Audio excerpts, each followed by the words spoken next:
Welcome to the Software Process and Measurement Cast number 632. In the Software Process and Measurement Cast number 632, we reprise a panel from March 18th, 2020, when things were just starting to get interesting from the work from home front.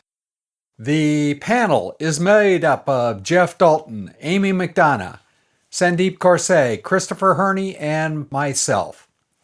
We discussed what we've learned from working from home, what's worked, what hasn't worked. I will admit that 2020 was a year of firsts. This week is one of those firsts. Some sort of equipment error destroyed the first 8 minutes-ish of the recording, and it was lost. Lost is probably not a perfect description. Think loud screeching noise, and then that'll give you an idea of what was going on. But suddenly, at about 8-minute mark, it was gone. It wasn't apparent when we recorded this.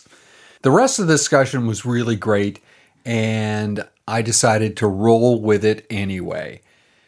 We pick up in the middle of the first question with Hurney talking, and then we go from there. Are you ready to talk what we've learned over the past 8-9 months? It's time for the discussion. Alrighty. Sandeep Koorse, Amy McDonough, Jeff Dalton, Chris Hurney. Welcome back to the Software Process and Measurement Cast. It does seem like 4 million years ago, we all got together. I think, Sandeep, you were sitting on a couch at the time, and all of us were where probably we are today, or at least close. It's been an interesting year. It's been lots of interesting things going on. What did we learn? Amy, when you talk about people being scattered, it reminded me of something that my wife said to me yesterday. So my wife is a human resources director for a residential property management company, apartment complexes, where they have maintenance people and facilities people who are engaging with residents. And so being in HR, my wife is having a sign of the times is having to deal with a lot of COVID-related issues. People catching COVID from a maintenance worker or a maintenance worker getting COVID from a resident. So daily she's dealing with, a number of COVID cases and going through their procedures. Where she works, my son sits directly behind her and he's on his Zoom calls and my daughter's in the other room. And so she's got all these things going on. And she was saying to me yesterday, with all this kind of like scattered attention, she was thinking back to pre-pandemic days when she would deal with things. She would deal with the drama of what goes on at apartment complexes. And then at 5 o'clock, she'd turn off her computer and decompress and go home. And she'd drive home and take a deep breath and come home and it'd be family time. And she was telling me today how she feels like she has no disconnect. Mm-hmm. I guess I feel that to an extent. I guess that's a prevalent feeling these days, right? I had a call at 9 o'clock last night with a client, and I've had more than a few of those late. People seem to have, we've really lost track of temporal sort of scope, right? Our temporal scope is usually 7 hours, 8 hours a day, 9 hours a day. Now there's no boundary. It's can we meet at 9? Can we meet at 7 a.m.? You don't mind staying for dinner. It's people have kind of lost. I don't know if they've lost it. They've just sort of opened themselves up to that willingly for some reason. I haven't really thought through the psychology of it yet, but there's definitely something going on. Well, see, I've always felt that this home life or home work balance thing was mostly a pile of poop. That in reality, people, and it depends, right? Every human being makes a decision about what they want to be doing at any point in time.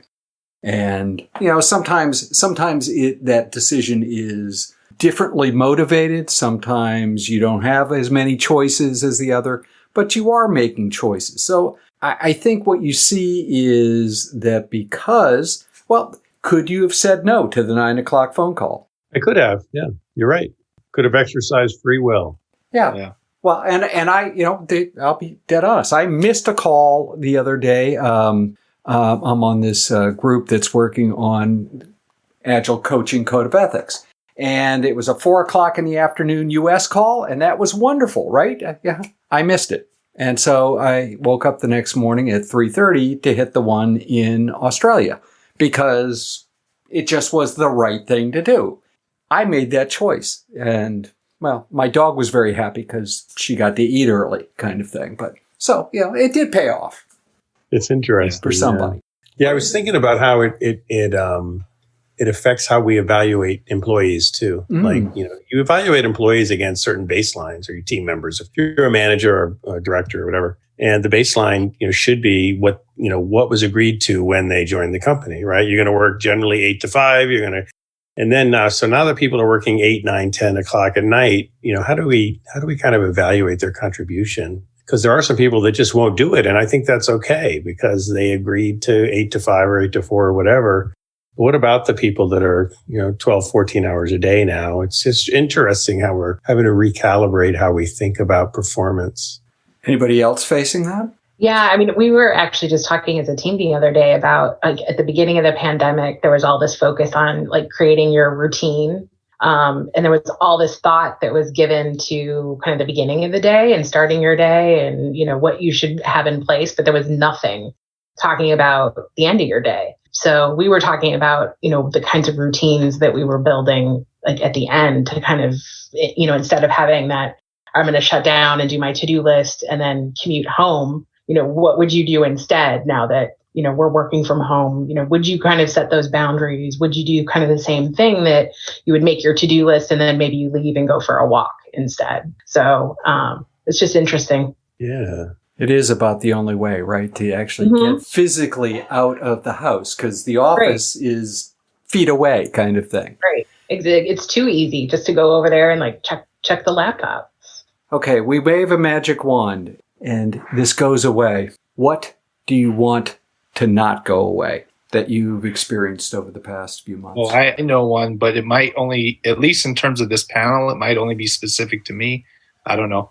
I'm a consultant, but I'm a small-time consultant. I'm a one-man consultancy. So I actually had this conversation with Mike Cohn recently, right? We all know who Mike Cohn is. And Mike Cohn is in a position where he just kind of sits back and wait for people to come to him. Like he's built up enough of a reputation and a sense of competence that people seek him out. People don't seek me out. I have to go out and hustle myself some new gigs. Right.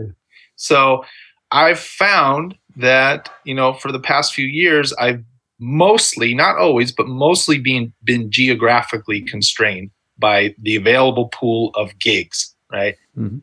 And now that people have been forced into, companies have been forced into accepting remote consultants and remote employees, I've seen over the past 7-8 months that sort of death grip on needing someone sitting in a physical seat in your building to loosen up a little bit. And now I started to see in the beginning of the pandemic emails come in. Hey, we need an Agile coach. We need this or that. It's remote until the pandemic's over.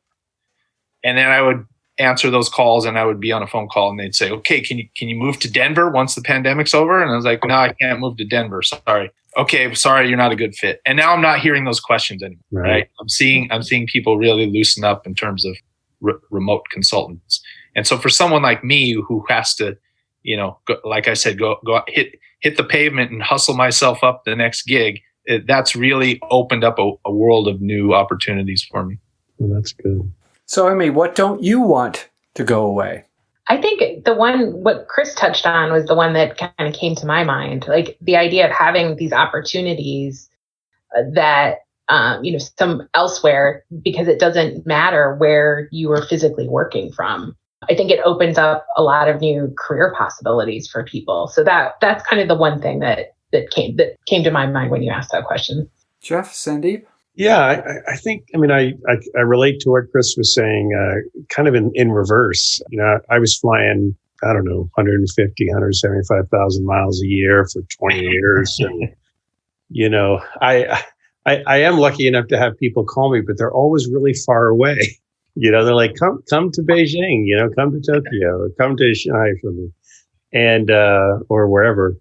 And I really hope that doesn't return. I sort of started calculating the amount of time I spent in the air, and it was about 16 to 20 hours a week. And so I'd love for that I'd love to have the option of working virtually as much as possible. But another thing I hope doesn't change is our use of video. I realize now that telephone is just so ineffective, and how we would pick up the phone and call somebody and maybe have a conference call or the speakerphone, and that was kind of the norm. Now I just ring people up on Zoom or Teams or whatever, and I call them that way now. And I hope that never changes, because seeing somebody's face while you're talking to them is so much more communicative and valuable and interpretive, and it just really fits in well with the whole Agile vibe and the values. And I hope that doesn't go away ever. It's funny though. And maybe it's the set of clients I'm currently working with. There are a lot of people who won't turn the camera on. I'm working with teams that out of the 60 people that I talked to this week, three. Really? I have a lot of math, but that's a real small percentage. So I'm still worried about that. Sandeep, what don't you want to go away? I love the fact that people are collaborating a lot more across different media, because they can't do the face-to-face, which is nice, because I think a lot of the conversations people have in the hallway get lost when they could, basically share wisdom across a larger group and get better output. I think there's a lot of creativity around that kind of collaboration that's happening now that doesn't necessarily happen when you're just in the office. I think that's part of it, that really excites me. The challenge, I do think, is that when we get back to the office, people are going to think that they can just layer this method on it and not adopt to a new mindset around hybrid. Because this works great when everyone's remote, and it works great when everyone's in the office. But I still think that we have some evaluation to do for having some people work in the office, some people work at home, and still be sure that everyone's engaged in the same way. So I don't know. Yeah, I don't know about the hybrid. The hybrid is actually a little frightening. The one thing I don't want to go away is I get to bounce into meetups. And now meetups aren't just in-person meetups. I went to one in Milwaukee this week. I went to one in Chicago. I went to one in New York, in DC. It drives my wife crazy because I disappear at weird hours. But still, right? I can go and interact with cool people in lots of different places.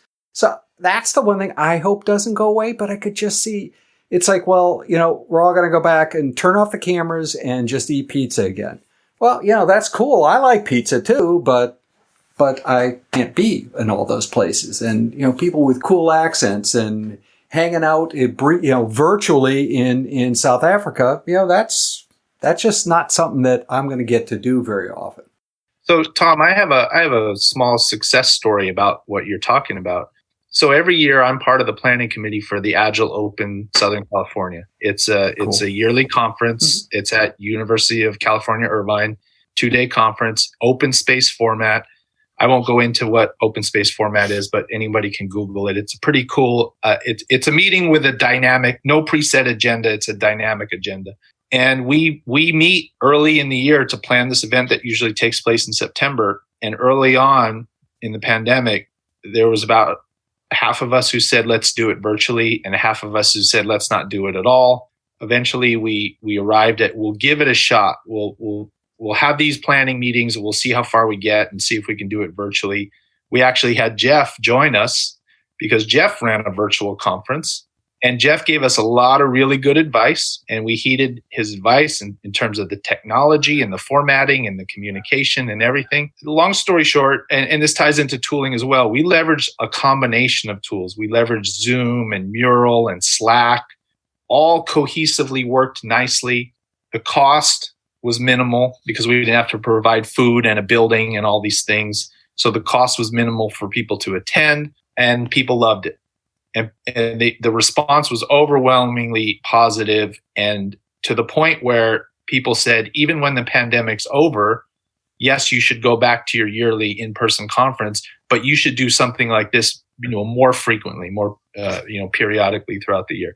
Huge success, and we couldn't have possibly imagined it would have been received that well. Props to Jeff for putting us on the right path, but it was a success. And Jeff, I think you said your conference was equally successful. Yeah, it was a great conference, by the way. You guys did amazing. But I was thinking while you were talking, another big thing that's changed is the ability to put on these They're not instant. There's a lot of work to do, but very low cost micro conferences of one day or half a day. You get great speakers and get lots of attendees and leverage social media. And the cost, the hundreds and hundreds of thousands of dollars or millions of dollars to put on a conference.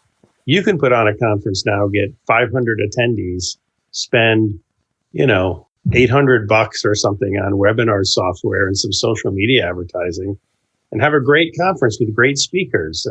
The one we did was called Idea Fest. And it's amazing and we're starting to see that with other companies that have been putting on conferences for years are now doing these smaller, lower cost things. So I think that's going to continue. Do we go back? I have always found that when everyone says the world has changed or everybody's going to be work from home from now on or all of this is going to happen, it's usually not the case, right? It's almost always pretty close to the exact opposite that happens kind of thing for whatever pendulum reason. Will it go back to where it was in your mind in March, April of 2020? Will the workplace go back?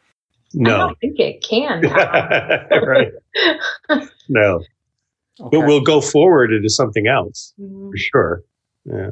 Yeah, it was funny when Sandeep mentioned about, hybrid and kind of moving to this next phase. I hadn't really thought about the fact that when we do move there, it's going to be a whole nother switch and a whole nother, set of lessons that we're going to learn at that point. So one of the things that people have seen over the years is that in hybrid scenarios, right, is that the people in the office in front of the leaders are the ones that get promoted.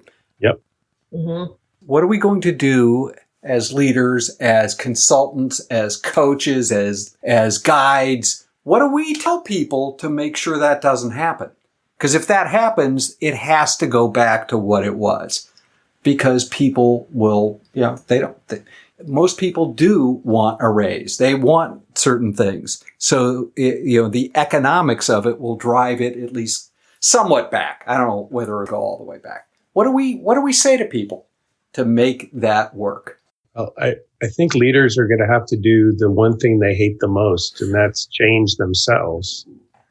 I'm already hearing CIOs say that, people that work from home have an inherent advantage over people that work in the office. They don't have to commute. They don't have as many costs. They get social advantages. This is the way they see it.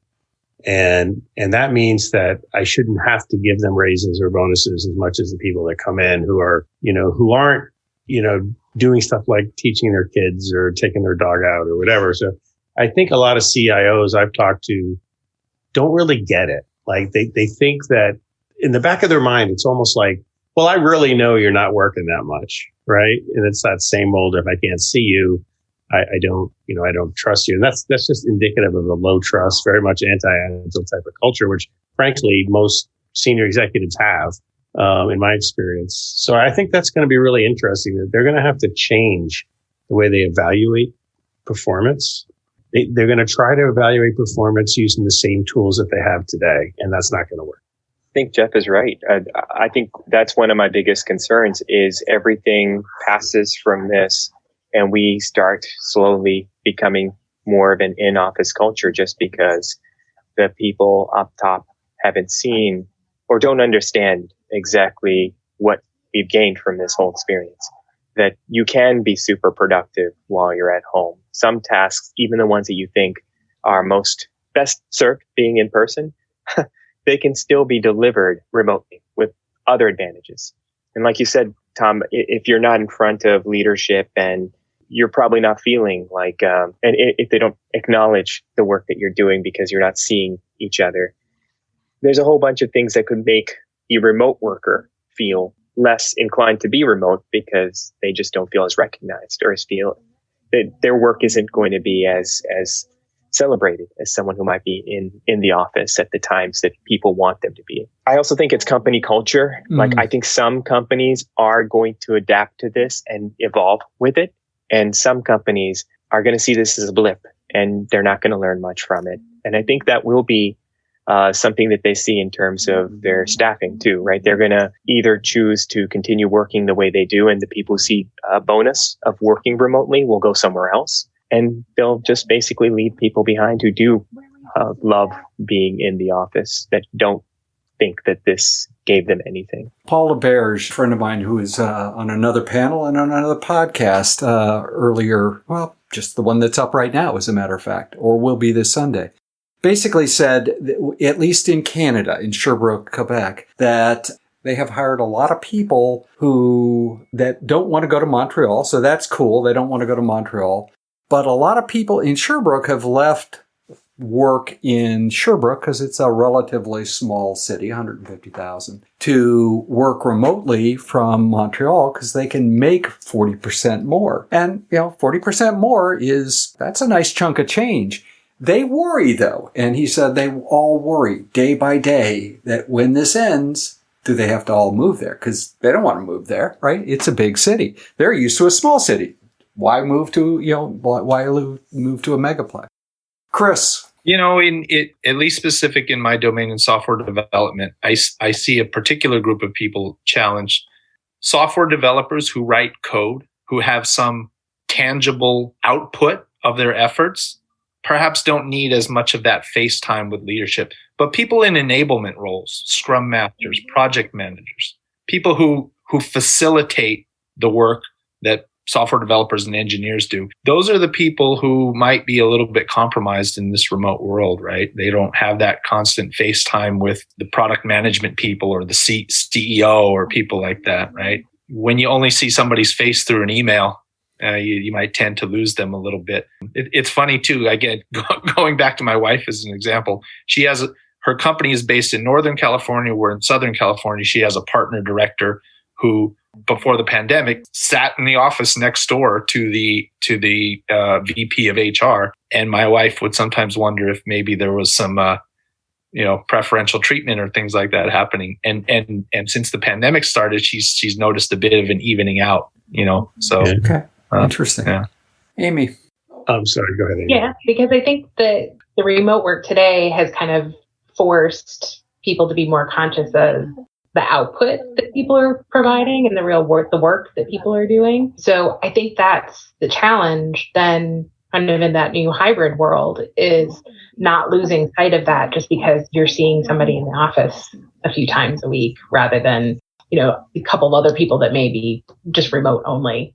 And I do have to wonder kind of what it's going to look like in the future, and if kind of the things that we were talking about before about people wanting to be more geographically distributed is going to force some of the thinking to change because they may be less willing to stay somewhere if they have to be there in person. Yeah, hopefully we'll have the mobility and there'll be jobs enough to allow mobility. I think the financial picture will change too in a hybrid world, right? One thing management will get good at is figuring out who's living in Sherbrooke but working in Montreal, and maybe we're paying them too much. I think we can count on the CFOs coming to that conclusion at some point. I mean, that's just how corporate culture works. So I think that'll definitely happen. And we'll sort of see this grand reorganization of pay scales based on where you actually live versus where you actually report to. We're going to see that for sure. I think we already have. People who've moved out of Southern California and gone over to Arizona and places like that, or Nevada, where, costs might be slightly less. So I think large companies have said, well, okay, you're living over there and you're not coming back for a while. We'll just knock you down 20% kind of thing. So read that in the Wall Street Journal. It's sort of like the internet. Everything in the Wall Street Journal and the internet is true, right? Always. Okay, before we wrap, the one thing I would really like to know from all four of you is, what's the biggest surprise that you've run into or had happen to you? Either one of those is cool during this time frame as it relates to work. I actually had a friend of mine the other day said, that other day when I had to leave that meeting exactly on time, well, just to let you know, I got married and I was back on the call in a half hour after I was done. So So I guess I can go. I have one. So when this immediately started, I was, I've always struggled with the idea as an Agile coach. I've always struggled with the idea of remote work versus in-person work, especially as it relates to synchronous collaboration, right? Removing handoffs and stage gates by collaborating in real time through things like paired programming and mob programming. Tom, you've had Woody, you've had Austin Chadwick on, big mob programming proponents. And I thought that was going to be significantly hindered. And I think it has been hindered to an extent. But I was surprised as to how innovative companies like Hunter Industries, for example, where Woody practiced mob programming, how they quickly adapted and leveraged technology. Those guys are holding, meetup mob programming dojos and workshops all the time. They're demonstrating how they're practicing those types of synchronous collaboration using Zoom and different tools and things like that. So I was really surprised to the extent that they'd been able to overcome not being physically together. My concern is it's still a compromised experience, right? Mob programming on Zoom and other technologies is still not as effective as being in a room together at one keyboard and that. So, but I hope that traction continues. Like, I hope the technology improves and we can get to a point where synchronous collaboration is really, really good, even if we're remote. Or compromised mobbing would still be better than 15 people all sitting in their cubicles, perhaps emailing each other occasionally? Yes or no? 100% agree. Yeah. Jeff, Amy, Sandeep? Sure. I got one serious one and one kind of funny one. So I was a little surprised how much people wanted to learn. The request to do training, like, more than quadrupled during the pandemic. And people just seemed so hungry to learn new things. Both public classes that we put on and private classes we put on. I've done more classes since the pandemic than I've done in the last 5 years. It's been really, really interesting to see just how hungry people are to learn these things during the pandemic. And I think part of it is that they want that sort of companionship of being with other groups of people and getting to know them a little bit, but also feeling like they accomplished something meaningful for themselves personally, I think is really driving a lot of that. So that was kind of my big surprise. I didn't expect that to happen. The one kind of fun thing was, I know some of you know, or at least Tom knows, I live about 90 miles out into the ocean, a long string of islands and bridges to get to my house. And one day the internet went down, the cable went down, the cell service went down. There was zero communications, and I was in the middle of teaching a class. I couldn't even call anybody to tell them what happened. And then a day later, we found out that way up near Miami, a garbage truck hit a junction box on a street. And that one junction box controlled all comms and all entertainment and radio, because radio is digital now, all the way down to Key West. And nobody had cell phone or landline or anything for a whole day because of a garbage truck. So moral of the story is a garbage truck can ruin your whole day. I think the thing that I was most surprised by is I was one of those people that was in the office like pretty much every day.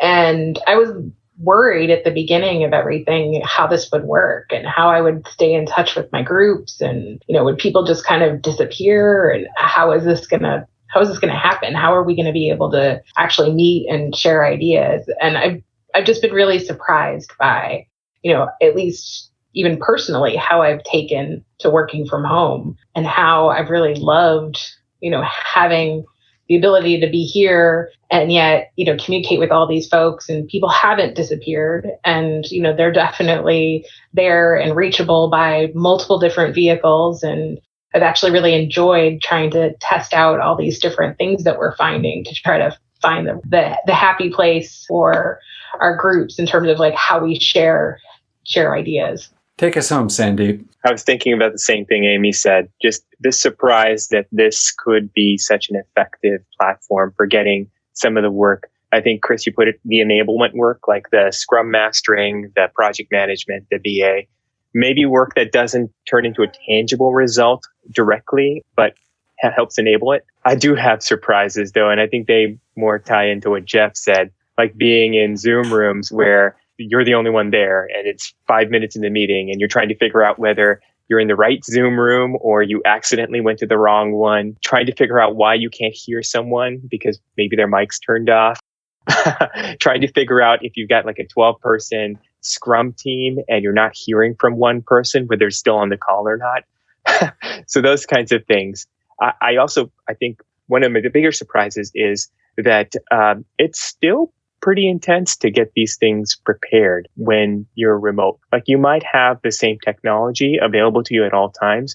You may not have to book a room, but there's still a number of things that you have to make sure are working, just to make sure that you've got everyone engaged and available. So that I think was a surprise. I figure that once you get one Zoom meeting going and you figure out those rules of the game, that you should be set for everything. But it's still the same.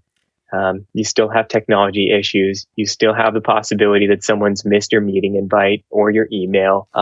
You might have people come in unprepared. You might have an entire Zoom meeting where people are just not feeling it because it's their 6th or 7th Zoom meeting of the day, just like you would have if you were in the office and it was their 6th or 7th meeting of the day. My surprise is that you still have to make the kind of decisions that you do in the office. Whether you call a meeting or close a meeting based on how people feel and whether you can get work done.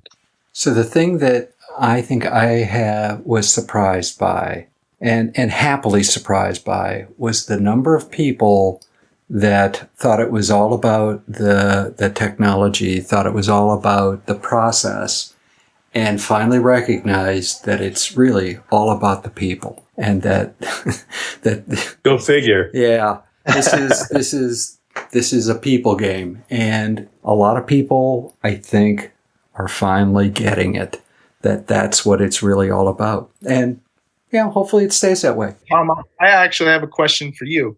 I've noticed in the pandemic, my consumption of podcasts has gone up initially. Are you seeing increased downloads or views or? Yes, no, yes. So What I've seen is that the summer. So I'm a numbers guy. So I'm sorry, I can't help myself. I track it every day, and I've tracked it every day for 15 years. So I look at the swings. Summer is always nasty for me, right? It goes down. The highs tend to be October, November, and interestingly enough, December. Down in January and then back up. So the summer was really weak. The fall and now is roughly 20% above where it was. So I am seeing that. But it's interesting. It's from different countries that I'm used to, right? So the US numbers are down. I am, again, making an assumption. I'm making an assumption that it's a lot of that people aren't commuting, so they're not listening here in the States. But I have picked up, I've picked up a ton in Europe that I didn't used to get. Those numbers are substantially up. Asia is where it's always been. India is, the 3rd or 4th largest. US is most. And the UK is right now big. Canada, relatively low. So until somebody swears. And then when somebody swears, I lose the whole Indian market for about a month. So I'm really diligent in going through and editing. Don't want to put a tag on. So you're telling me your Craig Larman podcast drop off in India? No, I'm just kidding. As everyone knows, I edit, and you can swear like a sailor all you want, but it's going to be business friendly when it goes out. I just have a funny Craig Larman story. First time I ever heard him speak, he opened up with a joke, and about halfway through the joke, I recognized the joke and immediately thought, well, this is a really foul joke, so he must have an alternate punchline. And this was like in a conference setting, and then lo and behold, no alternate punchline. It was the punchline I expected. Yeah. There you go. Some people. Well, this Indian's going to check it out. Watch your language, pal. Yeah, there you go. Yeah. Amy, Chris, Jeff, Sandeep, thank you again. And this has been marvelous. Maybe we'll talk about what a hybrid looks like in a few months. Hopefully we're there. Stay safe and have a marvelous rest of the year. Great to see everyone. There you go. Good to see everybody. Happy holidays. Thanks, Tom.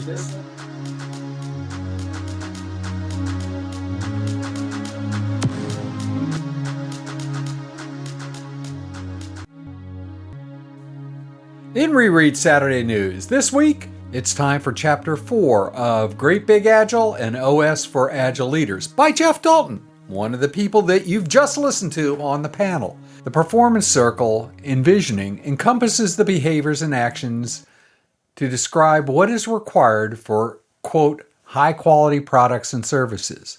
Links in the show notes to this week and all of the previous weeks in the reread of Great Big Agile.